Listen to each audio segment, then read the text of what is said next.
Hi, this is Maya, your learning assistant, at welcome kayo sa ating pinakaunang Korean grammar chika para sa week 1. Ay teka, yung class nyo ba? Pulo Korean? Diyos ko, atake. Huwag kayong mag-alala mga besh, I got you.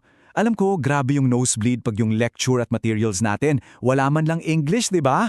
Kaya ako ang bahala sa inyo. Ichika natin yan sa paraang Tanglish para kapit na kapit sa brain cells natin. So, heto na. Welcome sa Maya's Korean Grammar Chika! Dito, bawal ang pressure, okay? Ang goal lang natin is to get a grip on Korean grammar sa paraang super fun at, relatable.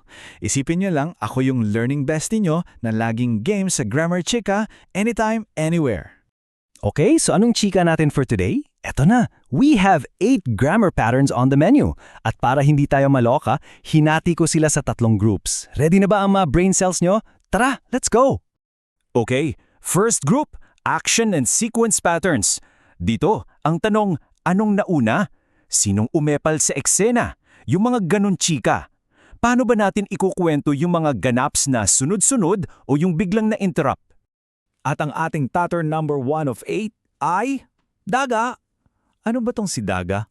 Ito yung na-interrupt o biglang nag-iba pattern, alam niyo yun? May ginagawa ka, feel na feel mo, tapos biglang may sumingit na ibang action. Ay, na-cancel ang moment mo, besh? Ganyan siya. Okay, tingnan natin in action. For example, sukje hadaga chami dirota. Ang chika niyan, habang super busy ako sa homework, bigla akong nakatulog. See? Na-interrupt yung pag-aaral mo ng antok. So, ang memory trick natin, para di makalimutan, galingan ng U-turn. Kasi parang nagda-drive ka, tapos biglang U-turn, biglang liko. Okay, try niyo to, mini practice. Paano mo sasabihin sa Korean yung kumakain ako, tapos biglang may tumawag sa phone? Think about it. Okay, move on na tayo sa pattern 2 of 8. Go nasa. Kung si dadaga ay na-interrupt, ito namang si go nasa, siya yung tapusin mo muna yan pattern. Dito, kailangan mong i-emphasize na tapos na talaga. Complete, finished, bago mo gawin yung next action. Walang sabit, walang interruption. Okay? For example, shiksahago nasa kopir mashiro katta. Pagkatapos kong kumain, saka ako pumunta para magkape. Okay? Memory trick? Simple lang. Go and after. Tapusin mo muna bago ka mag-go sa next. Gets? Alright, practice time. Paano mo sasabihin, pagkatapos kong maglinis ng kwarto ko, magpapahinga ako? Sige, formulate yun yan. Galing! Okay, carry na ba yung sequence patterns? Good! Let's move on sa next group. Ito naman yung reason and purpose patterns. Dito natin sasagutin yung mga tanong na, bakit mo ginawa yan? At para saan ba yan? Tara na't maging marites sa mga dahilan. Okay, get ready for pattern 3 of 8, si unnende. Nako, medyo two-faced itang lola nyo. Pero kahit two-faced, super duper useful niya. Pwede siyang mangahulugan ng pero as in contrast at pwede rin siyang maging intro para sa mas mahabang chika, parang and so, di ba? Oh, tingnan nyo to. The two faces of unnende. Sa contrast, parang ganito. 초식당은 저렴한데 맛이 별로 없다. Mura yung restaurant na yon, pero ay nako, hindi masarap. May pero, di ba? Now, yung isang face niya, yung for more chika. 행사장에 도착했는데 사람들이 많이 와 있었다. Pagdating ko sa venue, and grabe ang dami ng tao. O di ba? Parang nagsiset up ka lang ng eksena, hindi siya contrast, nagbibigay ka lang ng background. So paano natin tatandaan tong two-face na to? Ito ang memory trick. Naman, it can be pero or the setup for more chika. Parang friend mong di mo sure kung kokontra ba o magbibigay lang ng build-up sa kwento. Tandaan niya na. Okay, lipat na tayo sa pattern 4 of 8, leogo. Ito, napaka-straightforward. This is the ang goal ko ay pattern. Ginagamit mo to para sabihin kung ano ba talaga ang purpose, ang intensyon, ang goal mo sa ginagawa mo. Example, galing sa lesson natin, so poril poneryo go, utseguge gata. pumunta ako sa post office para magpadala ng parcel. O, di ba? Ang linaw ng goal. Kaya ang memory trick natin, Ryogo for my goal. Ang dali, di ba? Okay, practice. Paano mo sasabihin, nag-eehersisyo ako para mag-lose ng weight? Okay, ito yung kaaluk-alike niya. Pattern 5 of 8 dash uryomyon. Halos parero ng tunog, pero magkaiba sila, besh. Kung si uryogo ay go lang, si dash uryomyon ay kung gusto mo, dapat pattern. May goal ka, pero may condition. May requirement para ma-achieve yon. For example, 한국어를 잘하려면 단어를 많이 외워야 한다. Kung gusto mong gumaling sa Korean, dapat kang mag-memorize ng maraming salita. See? May F at may must. Kaya ang memory trick natin dyan, Ryomyon, if you meant to do it, you must do this first. Parang ganon. Okay, quick, kumpituhin niyo to. Para magtagumpay, kailangan mong... Ayon. At heto na ang paborito ng bayan, pattern 6 of 8. No rago. Ito ang tinatawag nating palusot pattern or the marites pattern. Ginagamit mo to para magbigay ng dahilan, pero yung resulta usually nega. Yung sinasabi mong, pasensya na, di ko nagawa kasi... Ang aabangan dito, yung reason mo ay nading dahilan kung bakit may hindi ka nagawa. For example, dramaral bono ni rago, suktural mutes sa'yo. Ibig sabihin, hindi ko nagawa yung homework kasi naging busy ako sa panonood ng K-drama. O di ba palusot? Kaya ang memory trick, nurago. Kasi I was doing this, di ko na nagawaan ng paraan yung isa. Gets nyo ba mga besh? Okay, hingang malalim. Last group na mga beshi. Ito yung condition and concern patterns. Dito papasok yung mga what if at yung mga baka kasi, yung mga ganong drama. Pattern 7 of 8. Or oya. Ito yung no choice ka besh pattern. Ibig sabihin, this is an essential condition. Kailangan na kailangan mo munang gawin ang A para mangyari si B. Mandatory. No choice ka talaga. Walang shortcuts. And for our grand finale, pattern number 8, dash el kabaso. Ito ang praning pattern. Perfect sa mga overthinker. Ito yung gumagawa ka ng isang bagay kasi nag-aalala ka. You're worried na baka may mangyari. So yung action mo, based on worry. Oh, tingnan nyo to. Nail bigaol kabasa usanalo noadwata. Translation, nag-aalala ako na baka umulan bukas kaya naglagay na ako ng payong sa bag ko. Praning, 'di ba? Pero prepared. So, ang memory trick natin, baka ma-fall o baka umulan. I was worried kaya gumawa ako ng paraan. Last na practice, sige, kaya nyo to. Paano sabihin, nag-aalala ako na baka malate ako kaya umalis ako ng maaga? Ayan. Ayan, grabe. 8 patterns. So, let's recap. Ito yung ultimate Korean grammar cheat sheet natin for part 1. Tandaan, daga, na-interrupt ka, biglang U-turn. Kunaso, tapusin mo muna. Unin nundi. Yung two-faced, pwedeng pero o pang-intro lang sa chika. Uryodyogo, yung para sa goal mo. Uryoramyon, kung gusto mo, dapat may gawin ka. Nurago, yung pangpalusot. Aoya, yung no choice ka besh. At si Ilkabaso, yung praning mode mo na, baka kasi. At dyan nagtatapos ang part 1. Ang galing-galing nyo, you survived. Ngayon, carry nyo ng ichika yung daga, gonasa, önenende, uryago, uryamyon, nerago, aoya, at ilkabaso. Galing! So maganda na kayo for part 2 ha, kasi mas masaya ang chika doon. Pag-uusapan natin sina Kona at Zamaja. See you sa next Grammar Chika. Paalam! My Explainers is brought to you by Yeah, Mobile World Pinoy Telecom, check it. Working hard in South Korea, we make it easy. Bringing services to you, connecting you to your family. Hey! Mobile World Pinoy Telecom. Yeah. Our customers' trust is our treasure, you know. Call Sarah Lee now, ear 174-931-4645. Your connection, your home, keeping the dream alive. Mobile World Pinoy Telecom. Hello mga beshies! At nagbabalik tayo for part 2 ng ating Korean Sentence Connectors. Handa na ba kayo para sa ating grammar glow up? Let's go! Hi, this is Maya, your learning assistant, and welcome back sa ating grammar workout session. Part 2 na to so I hope nag-warm up na kayo kasi, we're about to feel the burn. So ano nga ba ang goal natin for today? Simple lang. Pag-aaralan nating mag-connect ng sentences na parang tayo ang bida sa K-drama. Yung bawat linya, ramdam na ramdam. Game? Let's start the workout. Okay, first exercise. Ito si Gona. Pakisabi nga, Gona. Louder, Gona. Ay, ang galing. Perfect. So ano ba itong si Gona? Well, ito lang naman ang OR ng Korean. Yung classic question na Jollibee o McDo.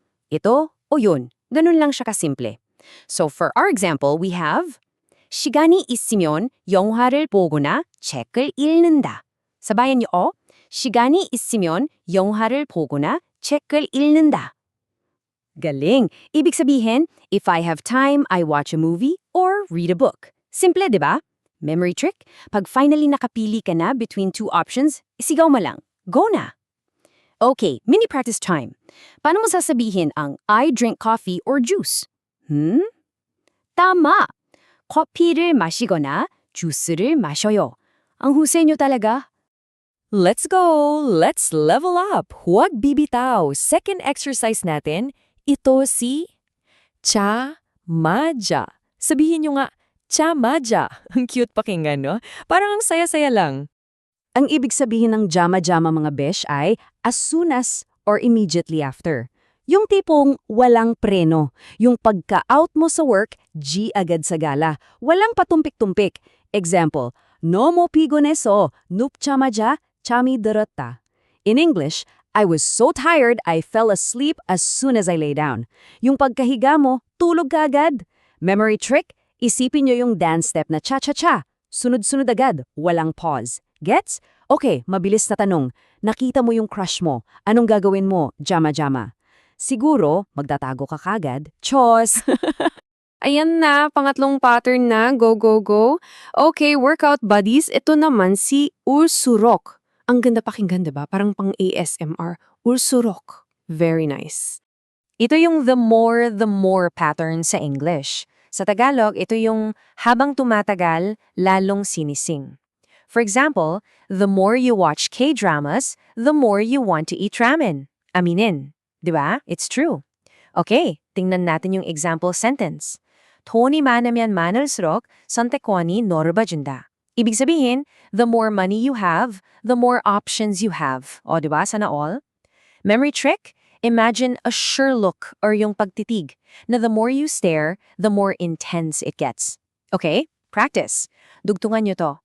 한국어를 공부할수록 the more I study Korean, ano kaya? The more I become fluent. Charot! Okay, nasa kalahati na tayo. Pattern number 4.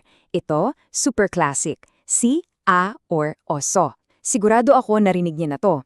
Ito yung isa sa mga unang because na natutunan natin. Pero, may ka-partner to na medyo chismosa. So makinig kayong mabuti ha. So itong si aso, ito yung because na sigurado ka. 100% sure. Ito yung dahilan. Yung kaya naman pala moments mo sa buhay. Example, 어제 기침이 나고 열이 나서 모임에 나가지 못했다. Translation, because I had a cough and fever yesterday, I couldn't go to the meeting. See? It's a fact. Direct cause and effect. Ang memory trick, pag sinabi mong, so. In English, you're explaining a sure reason. Ngayon, ihanda nyo ang sarili nyo para sa kanyang kapatid. At heto na nga siya, ang kakambal ni A o Oso. Si A o Oso, Cronje. So anong pinagkaiba? Well, ito, panghula-hula lang. Ito yung pang-marites mode natin. So dito natin makikita yung totoong chika. Yung A or So, pang-facts yan, sure ka. Yung A or So Cronje, panghula yan, pang maybe because o baka dahil. Yung tipong, hindi siya nag-reply, baka dahil busy siya, Cronje. Gets nyo? You're not sure, you're just guessing. Ito yung grammar para sa mga hinala mo sa buhay. So tandaan, A or So for facts, A or So Cronje para sa feeling ko lang. Okay, move on na tayo. Let's go to our 6th exercise. Push pa, keep that energy up. Ito si Donnie. Sabay-sabay tayo. Donnie. Very good. Ang todo ni ay ginagamit para sa mga personal observations mo. Yung tipong, dati, ganyan siya. Pero ngayon, iba na. Ang susi dito, dapat ikaw mismo ang nakakita o naka-experience nung unang pangyayari. Kailangan saksi ka. For example, 지난 주에는 날씨가 따뜻하더니 갑자기 추워졌다. Last week, ang init ng panahon, but now, biglang lumamig. Naramdaman mo mismo yung pagbabago. Okay, practice tayo. Yung kaibigan mo, nag-aral siyang mabuti, tapos ngayon, pumasa na siya sa exam. Paano mo yun i-connect gamit ang todo ni? Sige nga. 친구가 열심히 공부하더니 시험에 합격했어요. Perfect! Ang galing! Woo! Dalawa na lang. Huwag bibitaw, kaya natin to. Ang ating pattern number 7 ay ulchi. Ito ang grammar para sa mga panahong undecided ka. Ito yung ano kaya o hindi ko alam kung moment. Para to sa uncertainty. Yung isang oras ka na nakatayo sa harap ng ref, hindi mo alam kung anong kakainin mo. Yun. Example, 친구 결혼식 때 무슨 옷을 입을지 아직 결정하지 못했다. Ibig sabihin, I still haven't decided what clothes to wear to my friend's wedding. Kita nyo? Perfect para sa mga moments na hindi ka sigurado. At ang memory trick, isipin nyo yung tanong na, will she? Pag may question or uncertainty, gamitin mo si ulchi. So, ano ang pinag-iisipan nyo today? Go on, try using ulchi. At heto na, arriba na tayo sa finish line. Our final exercise for today. Ito ang reyna ng mga multitaskers, si umyanso. Ito na yon, simyanso ay para sa paggawa ng dalawang bagay at the same time. Yung nanonood ka ng K-drama habang naglalaba. Yung nag-aaral ka ng Korean habang kumakain. The ultimate multitasking grammar. Pero take note, dapat isang tao lang ang gumagawa ng dalawang actions, okay? Example, 나는 항상 노래를 들으면서 운전을 한다. I always listen to music while driving. Ang dali lang, 'di ba? Memory trick, myon as in myon means noodles. So isipin mo, kumakain ka ng noodles habang may ginagawa kang iba. Oh, last practice, anong dalawang bagay ang kaya mong gawin, imyonso? At ayan na nga, natapos nyo ang ating grammar workout for today. You did it! Palakpakan naman dyan para sa sarili. Ang husay! Ngayon, para sa ating cool down, let's have a grand recap. So, ano-ano nga ba ang mga natutunan natin? We covered 8 powerful connectors. Gona for choices, jamaja para sa agad-agad, el surok para sa the more, aoso para sa sure na dahilan, at ang chismosang kapatid na si aoso kurenji para sa baka dahil lang. Tony para sa mga personal observations mo, ulchi pag hindi ka sure, at si umyansa for the ultimate multitasking. At para sa susunod nating pagkikita, gagamitin natin lahat yan para i-break down ang mga totoong K-drama lines. O diba, ang exciting? You totally nailed it today, mga besh. I'm so proud of you. Tuloy-tuloy lang ang practice at huwag matakot magkamali, okay? That's part of learning. See you next time for more Korean grammar realness. Paalam!